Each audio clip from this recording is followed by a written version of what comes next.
I am here.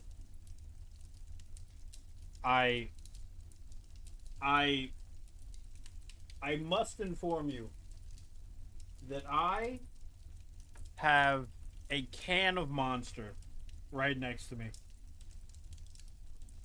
And I'm going to drink it. I've already drunken a C4 hours ago. And now I'm going to drink this. So it doesn't look as if though I will be sleeping tonight. What flavor? Just regular Monster, the black and green can.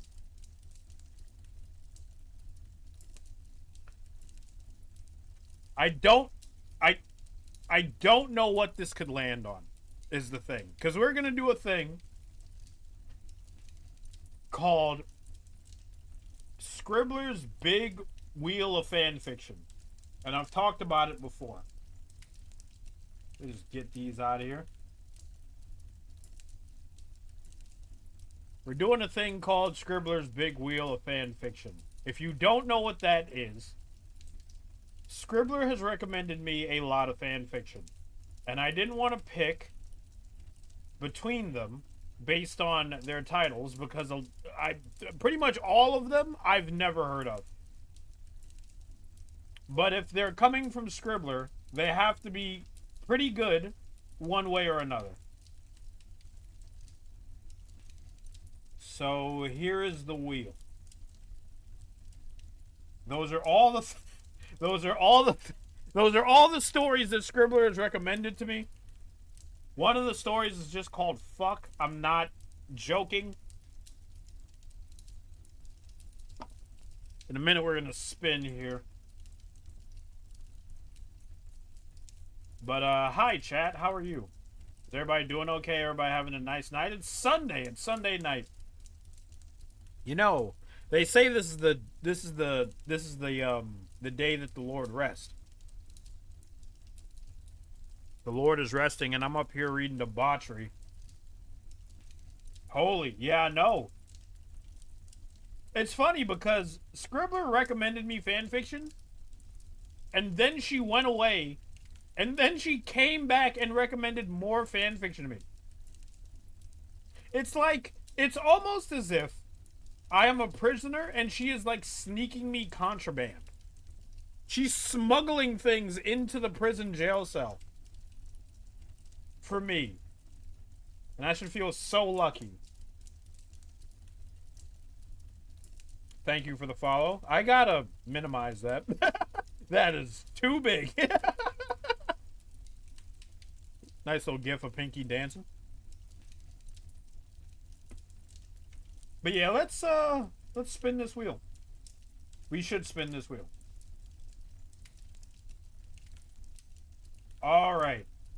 Okay. How do I do this? Interact. That's how I do this. This is not how I do this. I clicked on the wrong thing. That's why. Wheel. Interact. There we go. Let's spin. Let's find out what we will be reading tonight.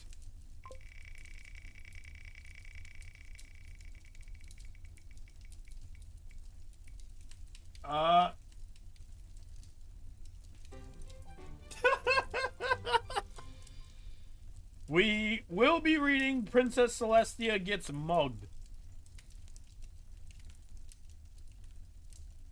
Let's see. Do we hide choice to get rid of that? I guess. Yes, we do. Okay. Alright, get me out of here. Now we gotta look it up. Princess Celestia Gets Mugged. Princess Celestia Gets Mugged. Where are your DMs, Scribbler? Where are you? You can't be that low. She is. Oh my god, she's right next to Wooten. Alright, Princess Celestia Gets Mugged. Princess Celestia Princess Celestia Gets Mugged. Princess Celestia Gets Mugged. Princess Celestia Gets Mugged. It's not in that batch. Princess Celestia Gets Mugged. Princess Celestia Gets Mugged. Princess Celestia Gets Mugged. Here we go. Didn't want it to open on this. Princess Celestia gets mugged. Okay. I am going to get the link, and I'm going to put it in chat. Read with me.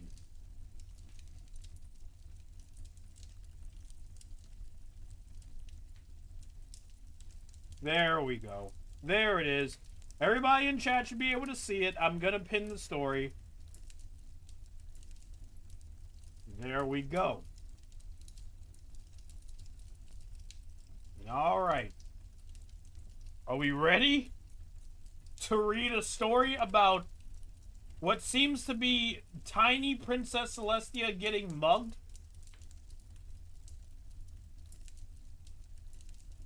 All right. Here we go. Oh. Princess Celestia tired of the constant pressure that ruling a nation puts on her, decides to take a day off and let Luna take her responsibilities for a day. Something the younger Alicorn is more than happy to do. She disguises herself as a pink-maned Pegasus pony named Sunny Skies and decides to go walking around Canterlot without any supervision. Unfortunately for her, not all parts of Canterlot are as safe as the palace, and she finds herself at the wrong end of a gang of muggers who decide to kidnap her for a ransom when they see how much money she has on her. Luna freaks out. Celestia thinks it's hilarious. Alright. Okay. Oh my god. This story... How many chapters do we have? Let me read. 1, 2, 3, 4, 5, 6, 7, 8, 9 chapters. We're not going to read all of this right now, but we will read a good chunk of it. So, I'm thinking like, I don't know. Let's start with the first 3 chapters. Oh no, they're gonna steal her mug. Joke's on them, she doesn't have any mug. Goku. Let's read the first 3 chapters. The chapters are very short.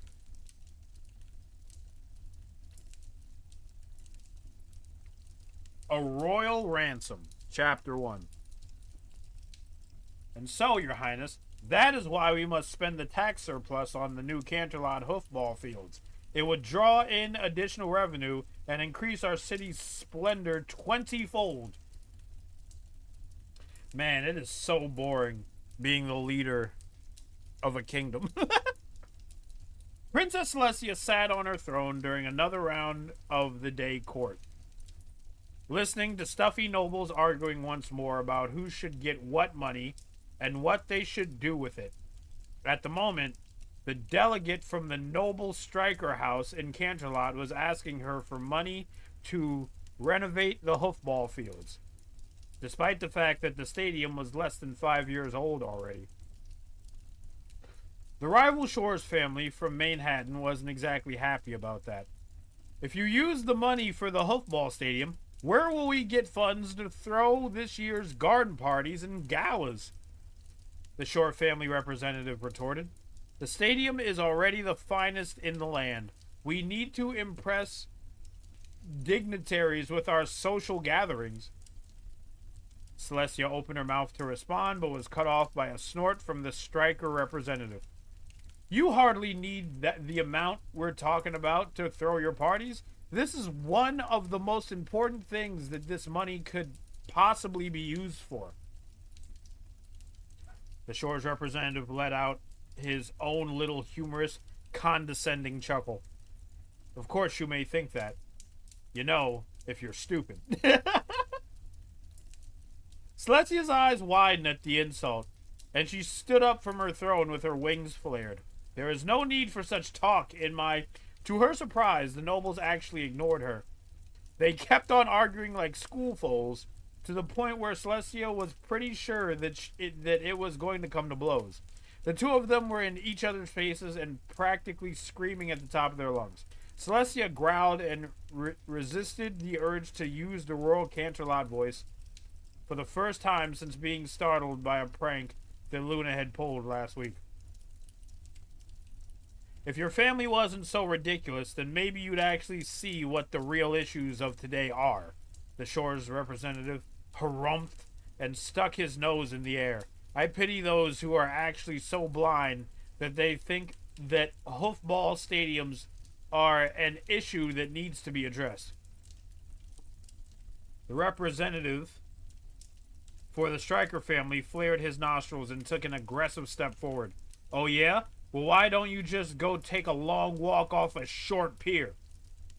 That was it. That was crossing the line for her. One of Celestia's main rules in her courtroom was that the arguing parties had to treat each other with respect and dignity, not argue like foals. Of course, if they were going to act like foals, then they were to be treated as such. Celestia flared up her horn, and her magic glow instantly encased itself around one of the ears of both representatives. She began dragging them out of the courtroom by said appendage. If you cannot behave like nobility, then you will be treated like children, she snapped, sparing no scrap of authority in her voice. She dragged the whimpering nobles towards the door and tossed them out of her courtroom right in front of the waiting line of ponies that had come to see her next. Next time the two of you come to the castle for a banquet, neither of you shall receive dessert. The entire crowd of ponies waiting gasped, and the two representatives looked at her in utter shock, giving the princess fondness for cake. A rescinding of dessert was no light matter. Every pony present knew it. Celestia sighed and turned to the waiting line of ponies. The Solar Court will reconvene in 1 hour. With that, Celestia walked back into the throne room and gently closed the door behind her. Once she was certain that she was alone, she sat down on her haunches in the middle of the throne room and began rubbing her temples. In truth, those two were just the latest in a long string of bickering nobles demanding her resources for some egotistical project while mocking the lower class ponies who requested necessities.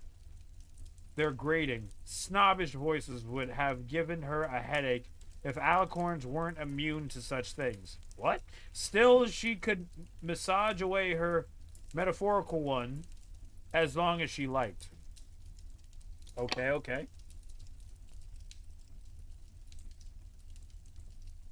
With a sigh, she stood up and trotted out of the throne room, a tad unsure of what to do with her hour now that she thought on it. The petitioners would certainly just stand in line for the hour, so there was no real need to worry about them. They would still be there when she came back. That almost irked the sun goddess. She wished that she could just have 1 day off. 1 day where she went and did whatever the feather she wanted to. Consequences be damned. She had not had such a day since she was a filly. Even the visits to Twilight and the other elements were always filled with pomp and circumstance, not to mention a great deal of stress from her student, which meant that she could never truly relax. Celestia shook her head sadly as she pushed her way into the royal kitchens. Some cake would help, of course. Some cake would help her out for sure. It almost always did. She smiled when she saw kneaded dough, her head pastry chef hard at work rolling out the dough necessary for some pie to be served at an upcoming dinner party that, as usual, she would prefer not to attend. Kneaded dough looked up from his pie crust when Celestia walked in. This pony's name is Kneaded Dough? Flashed her a smile and tilted his head as a sort of bow. Good afternoon, princess. What brings you down from the Solar Court? Irritation, Celestia said as she looked at the floor. You know how those stuffy nobles can be? I postponed the court for an hour to give myself some time to relax before I need to go face the Timberwolves again. They can be occasionally difficult. Occasionally? Needed Doe snorted. Princess Celestia, if I may be so blunt, they only serve themselves and not the ponies. Every moment awake goes to improving their wonderfully privileged lives. I have often had similar thoughts. Celestia tilted her head in a sort of shrug. Though, not all of them are so bad. True, Needed Doe clicked his tongue and grabbed a rolling pin.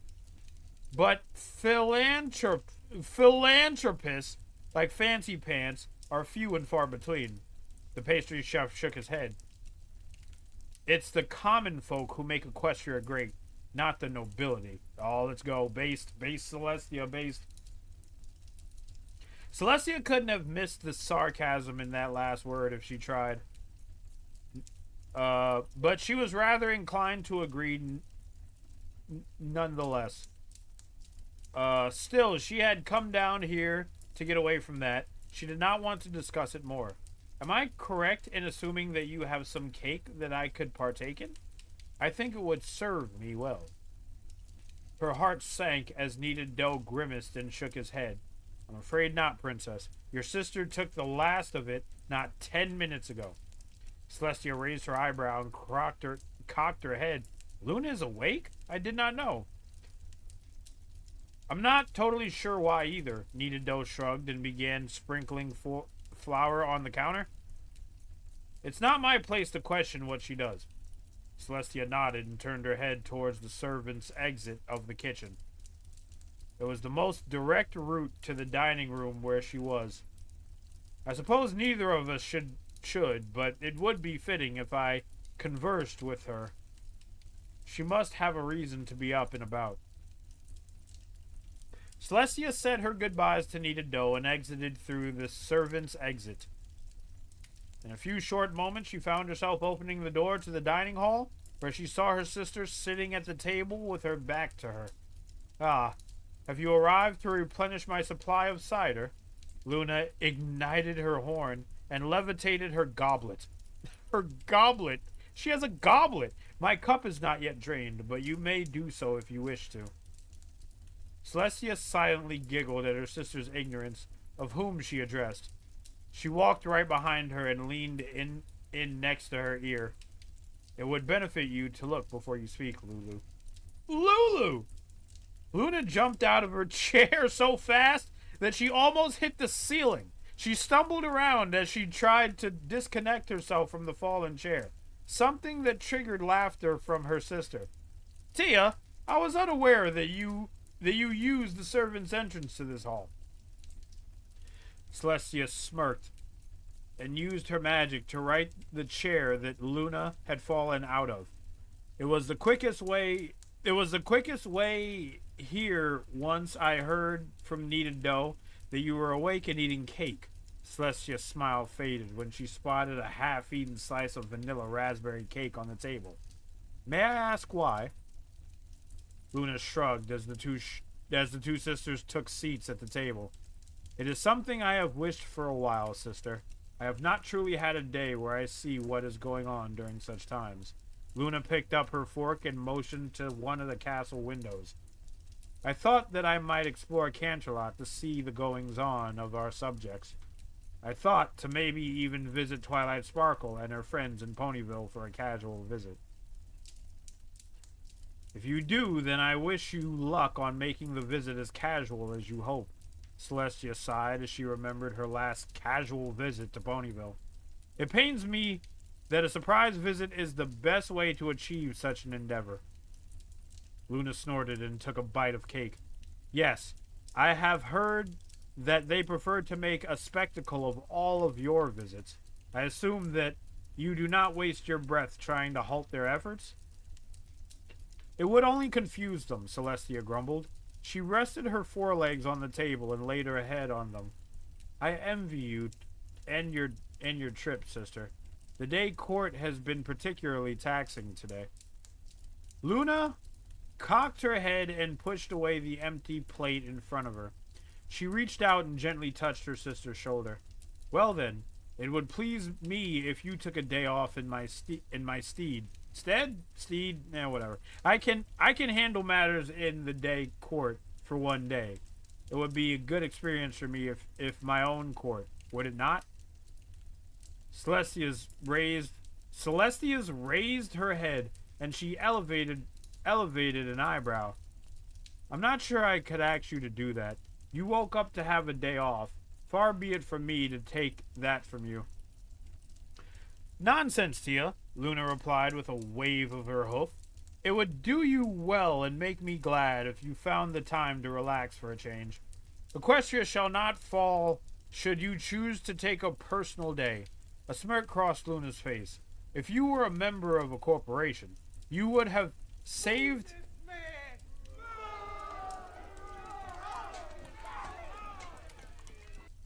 Oh my god, he booed me. I mean, no! Courtney booed me. Why are you booing me for reading?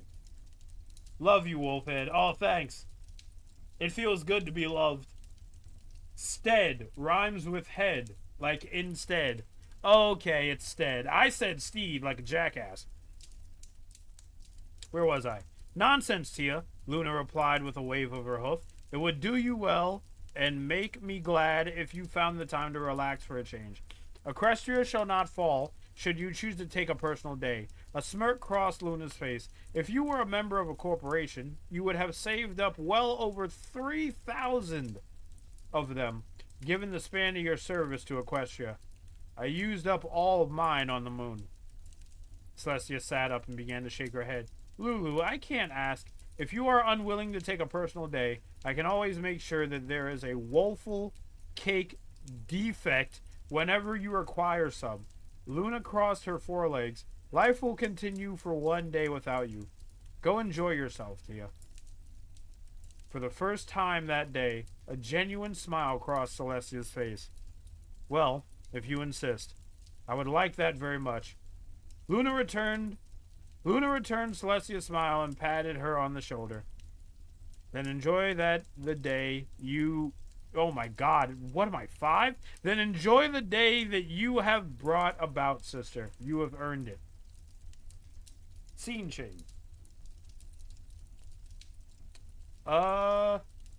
Being the princess of the sun and the sole monarch of Equestria for 1,000 years, Celestia had a very specific image that she upheld when in the public eye.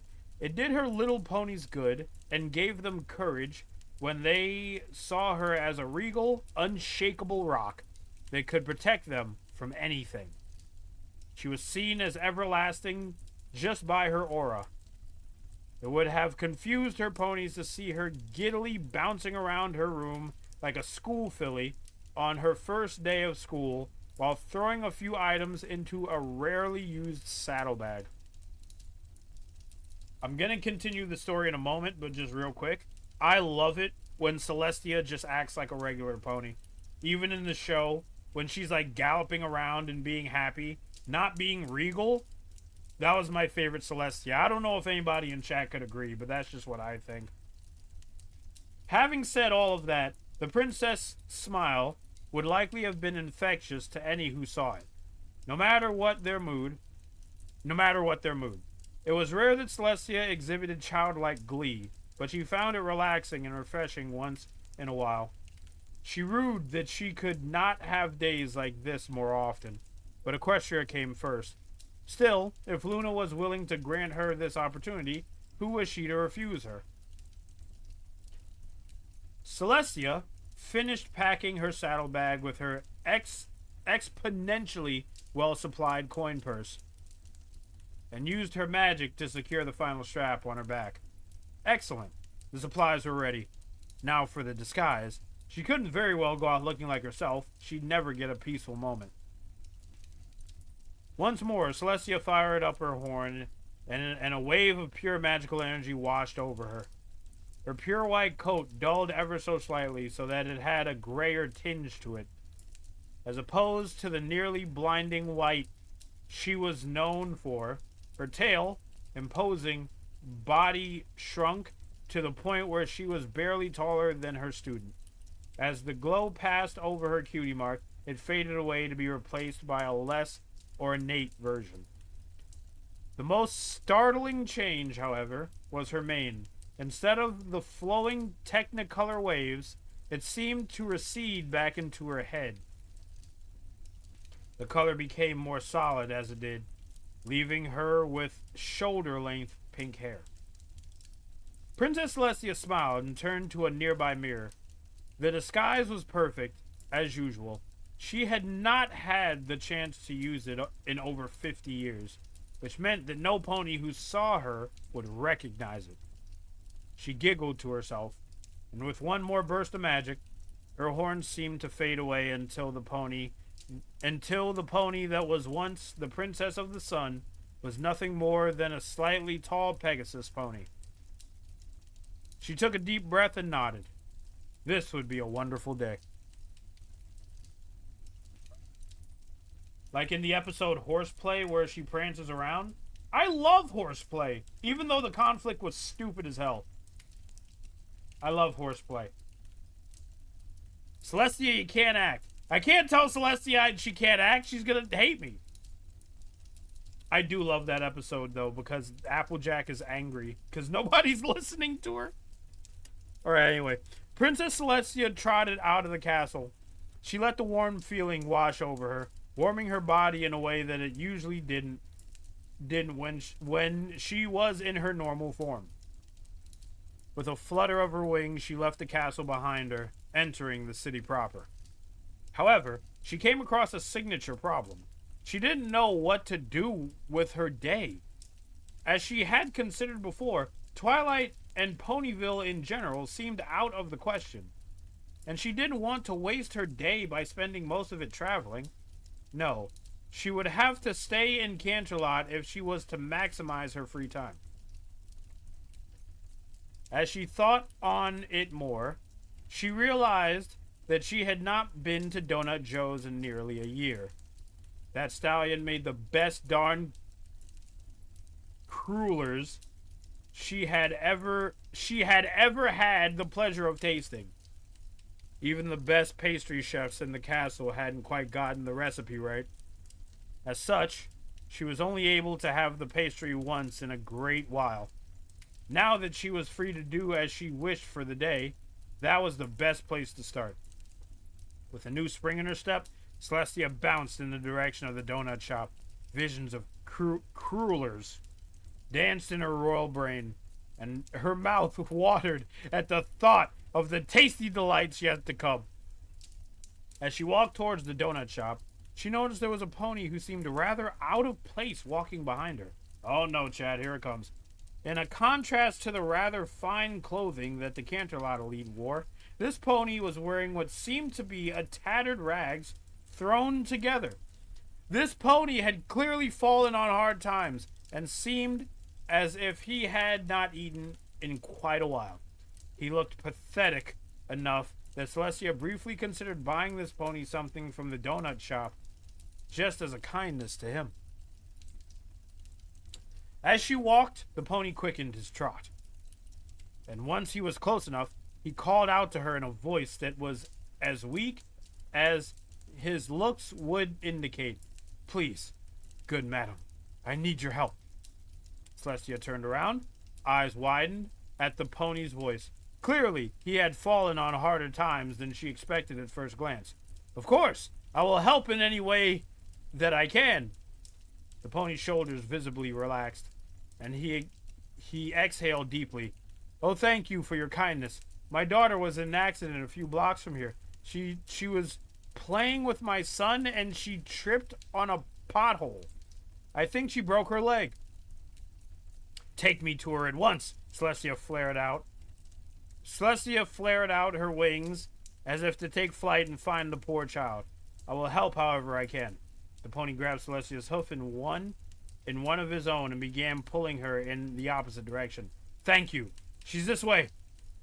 The crullers forgotten, Celestia followed the pony for a few blocks. Each second that passed caused the stallion to fidget more visibly, and Celestia even thought she heard him sob once or twice. A broken leg was no small injury, and the child was surely in a lot of pain. The stallion stopped in front of an alleyway and pointed down it. She's this way, hurry! Oh no. Celestia nodded and followed the pony down the alley. As she walked down, she was surprised to see that the alley was rather short, and there didn't seem to be any pony down it. She frowned at the stallion. Are you sure that this is the correct alleyway? The stallion chuckled. Yes, I'm quite sure. Celestia's eyes widened. The pony's voice had none of the initial weakness. It instead had far more malice behind it. She gasped when it hit her. She had been tricked. She had been bamboozled. It was a revelation that she had discovered far too late. Suddenly, she felt a magical glow encase both her and her saddlebags, preventing her escape and allowing whatever thugs had snuck up behind her to look through her saddlebags at will. Nice one, a mare behind her giggled. It's wonderful how gullible these kind ponies are. Yeah, said the voice of a second mare. They really... The mare gasped when she pulled Celestia's rather considerable coin purse out of her saddlebag. Colts? I think we have a noble on our hooves. She had been Smeckledorfed. Nah, man, you can't get Smeckledorfed. Celestia opened her mouth to respond, but was cut off by the voice of a second stallion. Lady, I think you're coming with us. Celestia turned around and saw two mares and an additional stallion, all unicorns, grinning widely behind her. One of the stallions had his horn ignited, and Celestia figured that he was the one trapping her wings. She raised an eyebrow at them. And why do you think that? A noble like yourself would fetch a fine ransom, don't you think? The mare tapped her hoof on the ground and giggled. Oh yes, your coin purse is going to be foal's play. Celestia opened her mouth to retort that she could crush them all in an instant. But a thought crossed her mind. A wonderfully mischievous thought. She had been looking for excitement, a break from the monotony of her life. Being kidnapped by muggers certainly counted, and it would be absolutely hilarious to see Luna's reaction to the situation. It wasn't as if these muggers could hurt her anyway. She could still escape if she felt that the situation got out of hoof. Not that she suspected it would. She twisted her face into her best impression of a frightened pony and backed away. No, please don't! She held her hoof out to forestall their advances.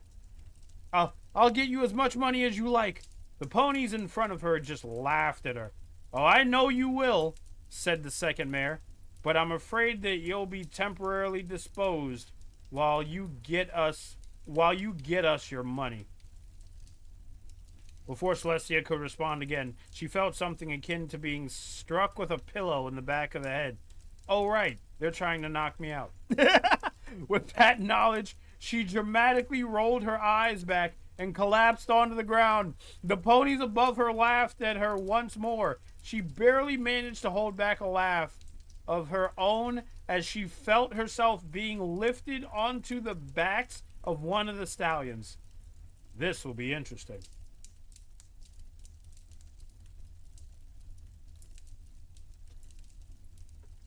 All right. Chapter 2. Chapter 2 is entitled Kidnapped, and it's shorter than the other one. All the chapters in the middle are shorter. Kidnapped! Exclamation point. To Celestia's surprise, the journey of wherever the muggers were using as a hideout was rather short. By her count, it was only a few minutes before she felt a rush of cool air wash over her as they entered an air-conditioned building. Of course, it wasn't all good, as the building that they entered had a distinctly musky smell, something that her royal nose was admittedly not used to. About a minute or so after they entered the building, Princess Celestia felt herself being lifted off of the stallion's back and placed down on a chair. She instantly felt thick ropes wrapping around her body, binding her to the chair. And she was thankful that necessity had dictated that she be stoic when faced with stressful situations. If she hadn't been trained as such, she would have burst out laughing right then and there. When her kidnappers had finished tying her up, she figured that now was a good of a time as any to wake up, quote unquote. Slowly, she opened her eyes and let out a groggy groan of mock pain. As her eyes slowly opened, she was able to gauge her surroundings for the first time. The space was only lit with a singular lamp. The room itself looked to be a little more than a small apartment, as there were only a few rundown beds and a minuscule table next to a tiny kitchenette in the room. Very cramped conditions for 4 kidnappers. In that moment, she felt a little pity for the muggers. Clearly, this was the reason they had been drawn to crime, despite Celestia's best efforts to combat poverty. Well, it is time to fully wake up. She opened her eyes and let out a dramatic gasp, struggling weakly against her bonds. Please let me go. I told you that I was going to get you all the money you wanted. The stallion who had led her to the alley guffawed at her and shook his head. And we told you that we'd let you go once we got some ransom money from whatever family you belong to. The stallion's smile slowly faded and he uneasily scratched the back of his neck. Which family would that be again? Celestia sighed dramatically and hung her head. It doesn't matter. They wouldn't pay my ransom even if you only asked them for 1 bit. The muggers exchanged confused glances. What do you mean? One of the mares asked. Celestia sniffled, and she would have wiped her eyes with a wing were she not secured to the chair. Oh, it's positively dreadful. Who are you, Rarity? My father is a very cruel stallion who came to resent me after my mom died giving birth to me. My stepmother hates me just as much, if not more, than my father does. She makes me clean our mansion every day. The lead stallion cleared his throat and put a hoof on Celestia's shoulder. Well, look, kid, I'm sure it's not that. But it is, Celestia wailed. Do you know how mortified my unicorn father was when he found out that if he had produced a Pegasus? My family has been all unicorns for ages, and I broke that streak by having wings instead of a horn. Oh, it can't be so bad, the other mare assured her. I mean, you get to fly, don't you? Celestia shook her head. No. Father keeps me locked in my room all day. I'm only allowed out to clean and eat out of a dog dish for the amusement of our guests.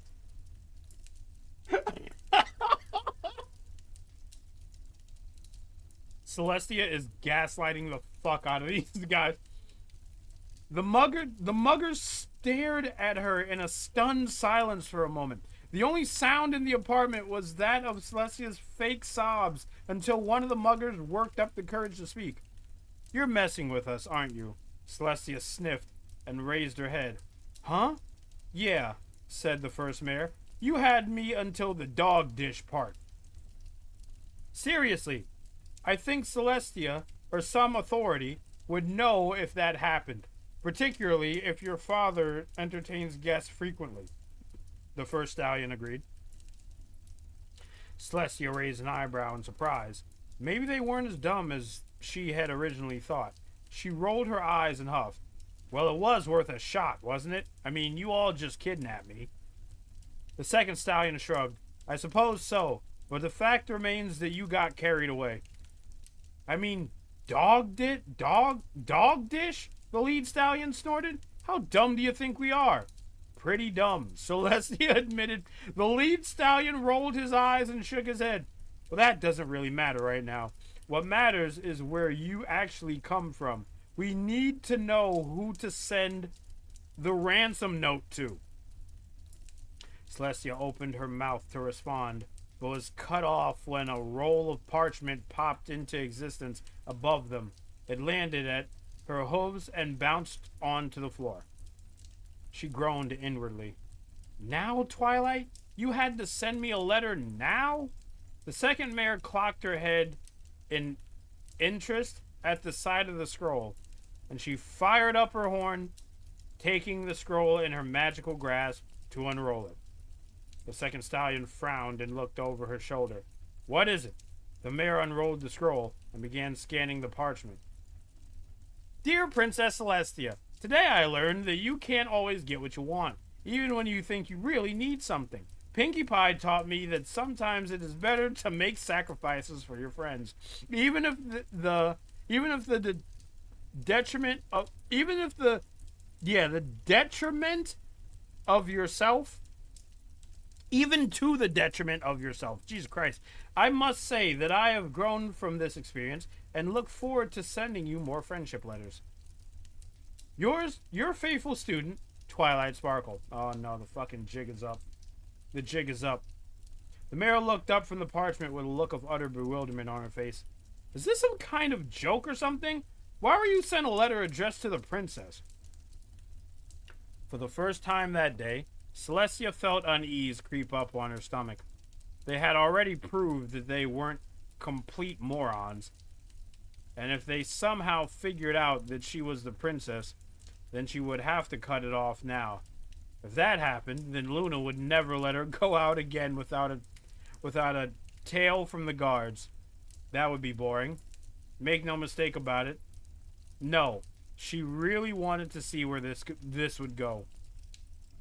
She sighed and hung her head again. Okay, do you want to know the truth? Her kidnappers nodded. I'm a liaison between the princess's prodigy and the princess herself. I live and work at the castle. Her kidnappers simultaneously gasped, and the lead stallion shook his head in disbelief. I can't believe it. We managed to get one of Celestia's personal servants. He turned to his fellows and grinned. I was thinking of 500,000 bit ransom, but what do you say we triple that? His fellows eagerly nodded in agreement, and he turned his attention back to Celestia. You're not going anywhere for a while. A small grin played at Celestia's lips, despite her biting her tongue to prevent it. Oh, good. Next chapter. Luna finds out. And then we will call it there. We'll return to this next week. But we gotta read Luna Finds Out first. Chapter 3, Luna Finds Out. Okay, how about this? The first stallion cleared his throat and lifted the ransom note into the air. Dear Princess Celestia and or Princess Luna, how's it going? Fine weather we're having today, isn't it? I suppose we have you two to thank for that. Well, enough chit-chat. We're writing you to say that we've kidnapped your servant, Sunny Skies, and we're holding her for a ransom of 5 million bits. If you want to see her alive and in one piece, I'd suggest you give us what we want. If we do not have the money by 4 o'clock this evening, we'll be forced to send you one of her ears as proof that we mean business. Sincerely, us. What the hell? The second stallion raised an eyebrow at his companion. Really? We're going to talk about the weather before we ask for the money? The stallion who had written the letter shrugged. Well, just because we're demanding millions of bits and threatening to kill her if we don't get our way doesn't mean we can't be civil about this. The second mare scratched the back of her neck and glanced at the letter. Well, I suppose so. Her gaze flickered up to the rest of the group. We're not actually going to do that to her, are we? Now it was the first stallion's turn to hesitate. He cleared his throat and looked down at the letter. Well, the way I see it, we don't really have a choice in the matter. I mean, how is any pony supposed to take us seriously if we don't keep our word? I don't know, the second stallion mumbled. It just seems a little barbaric to me. Be that as it may, we don't really want to show any weakness, do we? The first stallion sighed. If we do, they'll just let us keep her until they track us down. But her ear? Said the second mare, shifting where she stood. I still don't see how that's necessary. Hey, I have an idea. The second stallion giggled mischievously and rubbed his hooves together. What if, instead of taking her ear off, we just make a mold of her ear? What the fuck? Put some ketchup in a box and send that.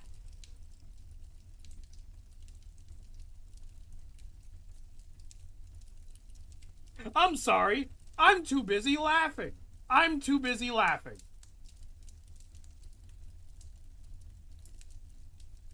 Oh my god. I'm sure the Princess Celestia would be too distraught to know the difference. You really think that we can get a fast one past the Princess Celestia like that? The lead stallion shook his head. No, she'll spot the fake immediately. The second mare opened her mouth to respond, but as she did, her face brightened to the point where Celestia was almost certain that she had seen a light bulb ignite above her head. Guys, I think I got it. What? The second stallion asked. Okay, listen to this. The second mare's smile shifted to a conspiratorial one, and she leaned in next to her fellows. How about instead of taking her ear, we could cut her mane and tail off and send that.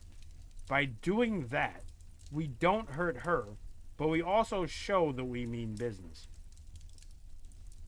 The effect on the other three was almost immediate. And a look of utter relief washed over all of their faces. That's a wonderful idea, the second stallion said. You think up some excellent ideas sometimes. Just instantly the mare squeaked and shoved her hoof into the mouth of the fellow kidnapper. Don't say my name! If she manages to get out, she can just tell the guards what our names are. We're finished for sure if she does that. Her face hardened into a glare. I don't want to spend the rest of my life in a dungeon. Do you? The stallion vigorously shook his head and spat the mare's hoof out. Good catch. He tapped his jaw with his hoof. So, should we use code names or something? The other three ponies gasped in excitement and nodded. Yes, the first stallion cried. Code names are an excellent idea. But what should they be? The second mare questioned. Should they be objects or colors or what? I don't know. You guys are ponies. Like, fucking... Objects. Concepts. Colors. Go for it. Colors sound good to me. A wide smile split the first stallion's face, and he puffed out his chest. I have a dictionary around here somewhere. What the hell? The stallion fired up his horn and levitated a large green book over to the group. I think they even have a section in the back for weird colors. What? He flipped the book open to a page near the back and scanned the contents. Yeah, here it is. I shall be Mr. Nakarit. I'm sure I said that wrong. I'm very sure I said that wrong. The second stallion looked over Mr. Nakarit's shoulder and read the page himself. The name Mr. Xanadu appeals to me. The first mare snorted at her fellow kidnappers. Names and condescendingly shook his head. You boys are unimaginative twats. You know that? She took the book out of Mr. Nakrat's grasp. We can do much better. Mr. Nakrat frowned. Oh yeah? Well, let's see you try. I will, the first mare retorted with a grin. She flipped to another page. I shall be Miss Razmataz. A good choice. The second mare took the book herself. I think Miss Follow suits me best. I said that wrong, and I know, and I'm sorry. Then it's settled, said Mr. Nakrat, slamming his hoof on the ground again. We all have our code names, and will refer to each other as such. This is so awesome, Miss Razmataz giggled to herself in a rather foal-like manner. It's like we're secret agents or spies or something. Our hostage will never be able to identify us now. Mr. Xanadu led his foreleg against the wall, leaned his foreleg against the wall. Unless the Royal Guard itself knocks on our door, we'll get away scot-free thanks to our genius names. Princess Celestia, who was biting her tongue so hard to keep herself from laughing that she would have drawn blood were she not an alicorn, had no choice but to speak up at the antics of her captors. Oh, I wouldn't be so sure about that. I already know what you all look like. The four ponies all gasped as they realized she was right, and Miss Razzmatazz levitated a sheet over to her. Quick, we gotta blindfold her before she remembers our faces. Celestia snorted. Oh, it's too late for that. I only needed to see you once to remember what you look like. I have quite the memory. Miss Razzmatazz's grip on the sheet faded, and it fluttered down to the floor as she realized that Celestia was correct. Well, shoot. Mr. Nakarit cleared his throat once more and shook his head. It doesn't matter. We will get the money from the princesses, and then we'll go to Manhattan to hide out until this blows over. I have a friend who runs a tavern in the Lower East Side who can hide us until then. Were she not tied up, Celestia would have given the crooks the double face-hoof to end all the double face-hoofs. It was getting to the point where she wasn't sure if she should be laughing at them or feeling sorry for them. Mr. Necrat glanced back over to the ransom note and levitated it over to himself. Well, there's no sense beating around the bush. We need to send this to the princesses if we're going to make sure that we get our money. His fellows all grunted in agreement, and he trotted out of the room to deliver the letter. Celestia almost wished that she wasn't tied down. She would have loved to follow him to see how he delivered the letter without getting caught. Scene change. Princess Luna stretched out her wings as the last of the nobles exited the day court before her lunch break. In truth, she could see why her sister despised this duty. She had not heard such incessant whining and bickering since she was but a foal herself, fighting with her sister over some trinket. She leaned her head against the backrest of her throne and rubbed her temples. It was time for a nice bowl of celery soup. However, before she could exit the courtroom, the double doors that made up the entrance burst open. No less than 4 royal guards marched into the room, dragging an unfortunate unicorn stallion in hoof cuffs between them. Luna cocked her head and walked over to meet them. Sergeant, what is the matter here? The royal guards threw the stallion to the floor, and one of them levitated a piece of parchment into the air. This stallion came to the front gates to deliver this. I read it and had him arrested at once. Luna frowned and sat up. What information does the parchment hold that would warrant his arrest? The sergeant sighed. It's best if you see for yourself. Curious, Luna took the parchment in her own telekinetic grasp and turned it so that the writing faced her. Dear Princess Celestia and or Princess Luna, how's it going? Fine weather we're having today, isn't it? I suppose we have you two to thank for that. Well, enough chit-chat. Luna finished the note silently. But once the message on it became clear, she widened her eyes and gasped. Kidnapped. Sunny skies. Ransom. 5 million bits. Tia, she whispered. Luna exhaled deeply and began pacing back and forth. Tia, how could this happen to thee? Do they have some power unknown to us? What nefarious purpose would they have with 5 million bits? Luna doesn't know. Luna doesn't know how dumb they are. Luna shook her head to clear it. No, I cannot think as such. Get Tia back now. Get details later. Luna turned her furious gaze to the prisoner between her guards. She took a menacing step forward, her eyes burning white with utter fury. In truth, she would have destroyed the pony on the spot if it weren't for inconvenient details such as due process, and he knows where Tia is. When she was close enough, Luna leaned in so that her nose was almost touching the shaking muzzle of the prisoner. Where is Tia? She growled with a level of menace that she had not had since Nightmare Moon. The shaking stallion desperately tried to scuffle away, but he was held back by the royal guard surrounding him. Realizing there was no escape for him, he managed to stutter out one terrified word. Who? Luna opened her mouth to give the pony the best version of the point-blank Royal Canterlot voice that she could, but she remembered that the note had said sunny skies. The hoodlums who were holding her sister likely didn't realize who they had kidnapped.